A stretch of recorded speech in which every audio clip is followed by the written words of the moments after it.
Welcome to Coop 73, back at Carrow Road, welcoming Alec Neil's Preston North End. So there's a huge backstory to this fixture. If the players can't get motivated for this, I don't know what will motivate them. Absolutely.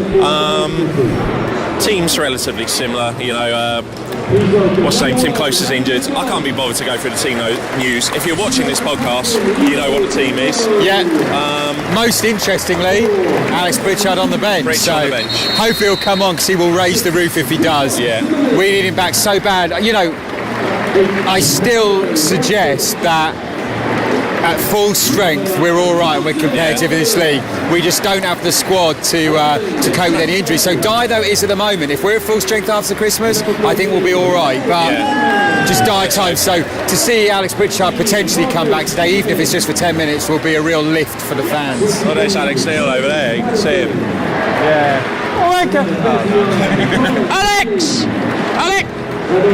Alex, we never got it right.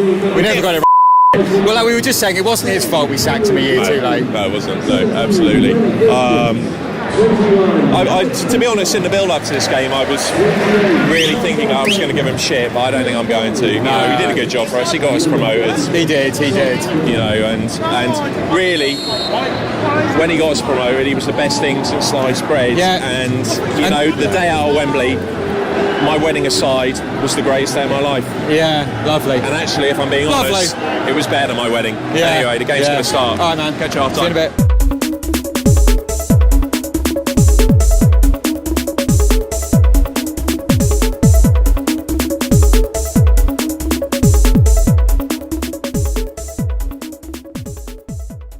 It's the 46.5 minute.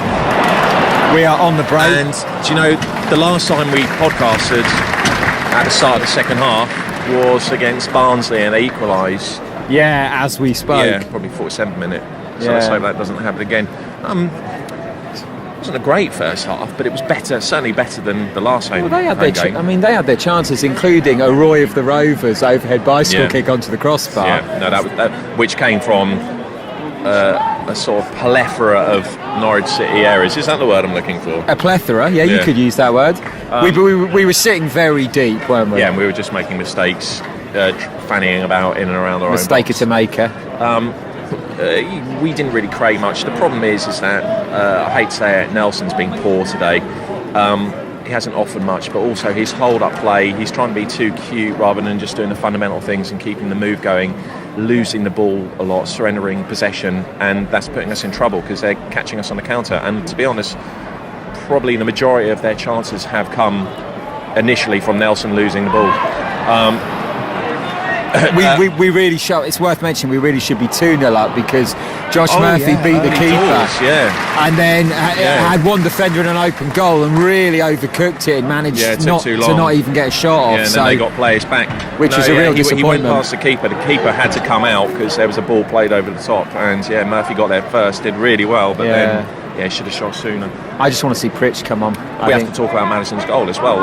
We had a free kick. It was tight angle. Yeah. And I said, he's going to shoot from here. And actually, Nigel next to me said, he's going to score. It's going in the top corner. And it did. Yeah. He just sort of felt it was going to go in. It was a beautiful goal. Perfect for him. He's developing into a high-level Prem player. And, he's a player that Alex Neil didn't play. Wouldn't even look at. I think he put him out on loan. So, So... God. Come on, lads. This is where we need to get out of the box. Like the midfielder's so slow to get out. Yeah, so very... maybe we're doing a bit better. Madison's up. Yeah, very interesting. Anyway, I'd like to see Pritch come on, but we're still looking...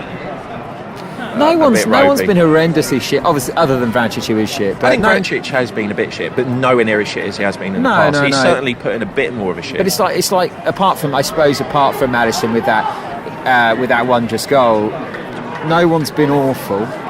And no one's been that good either. Wes isn't affecting the game as much as I like, but I don't know. I just think we're not. Everything's in front of them. We're not running in behind. We're not committing. We are bringing players forward, but not into the right areas. And we don't seem as able to keep possession as we have done. I don't know what that's about. But in and around our box, it's just all in and around our box, in and around their box. It's all very predictable, which is a shame. We are committing bodies forward, but we're not penetrating. Not getting in behind. It's all in front of all in front of Preston at the moment. Alex Neil's been in good spirits now. Yeah, so far. Alex Neil's been in good spirits. He said hello, stuck his thumb up, he's been very smiley and very friendly.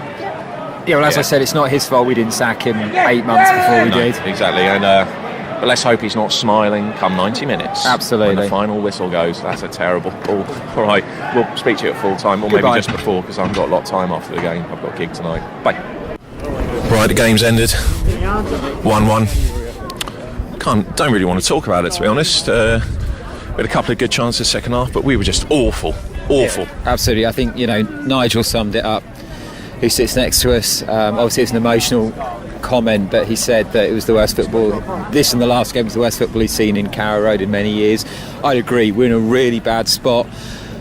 We've got a waff thin squad, and with the key injuries, we keep saying this, but it's true, we're just barely competitive in the Championship without the likes of Tetty, Yeah, Closer, that is true, but I Naismith. also have to say, I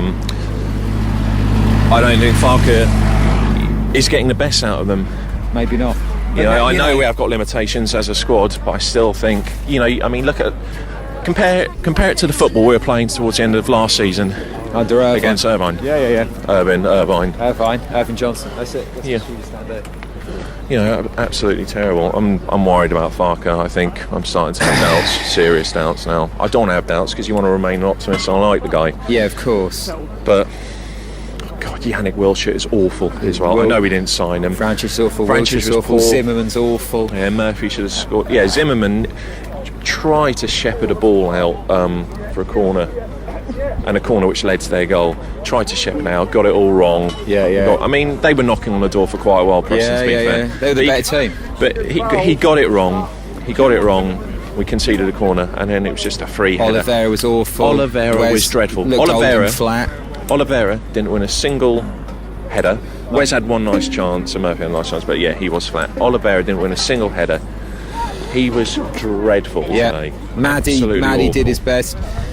Murphy wasn't great, and he missed what should have been a second goal, definitely in the first half. We had a chance in the second, but Josh just isn't the sizzling game in game out player that we want him to be. No. That's the other thing. I think the players that we consider to be really good, like Pinto and Murphy, and really with the exception of Madison, they're just not that good, and they're not good enough to make up for the fact that we're playing a lot of players like Zimmerman, like Mario Vrancic, maybe Hanley. Well, actually, who I just thought aren't good enough to play in the Championship. I actually thought Hanley was our best player today. He looked all right today. I thought he won everything in the air. But you'd take Closer in there. Oh yeah, of course. But I suppose pairing with Hanley. That's what they did last game. I'd say Hanley is. You have to say is a season Championship defender. He did look good today. I mean, it's not glamorous, but he's there to win aerial battles, and he did that. But the rest of the team were just woeful. And it was just the fourth official. No, sorry, the linesman getting injured. The fourth official having to come on for him. Shambles, someone man. In our row. They pulled a guy out of our stand. I think the guy said he was an FA approved referee, so I think he had his refereeing He could have just card. made that up. He could have done, but it took them 10 minutes. Like an organ donor a linesman went off with a groin strain, and it took them 10 minutes to sort it out, flap about, and then it was the dude in the stand that jumped up and shouted, "I can do it! I can be the fourth official." So they pulled this guy. It took them more than 10 minutes to sort it out, and then it was just shambolic, man. It was just an awful afternoon. I'm sick of this bullshit. I'm sick of Webber feeding us a load of crap. As much as I like Farke as a guy, I'm sick of this style of football, this slow, predictable passing. Always too late. We've been worked out as well. You can see a ball's on. There's a few too many touches, and then the pass happens. There's no movement. If you're going to play passing football, you have to move it quickly. Yeah. If you're going to play passing that style, you can't take 3 or 4 touches and then make the pass that you shouldn't make. And also, I think earlier. we saluted the club for the big strip out that had to happen last year. The likes of Alton and Brady didn't want to be there. Fair enough, but I don't think we appreciated at the time, until this season started to unfold, that the players they brought in, while much cheaper, are also not up to it. No. So they stripped the team out and replaced it with absolutely nothing, and they're still talking about money worries just so they can sell the likes of Closer and Madison at the end of the season. And really, our starting 11 isn't that drastically different from the 11 that was smashing Reading, that was winning all these games. Anyway, look, can't be asked to talk about this anymore. don't know. Dark times. Can't be arsed. Well, we will see you next time. Yeah, wicked. Bye.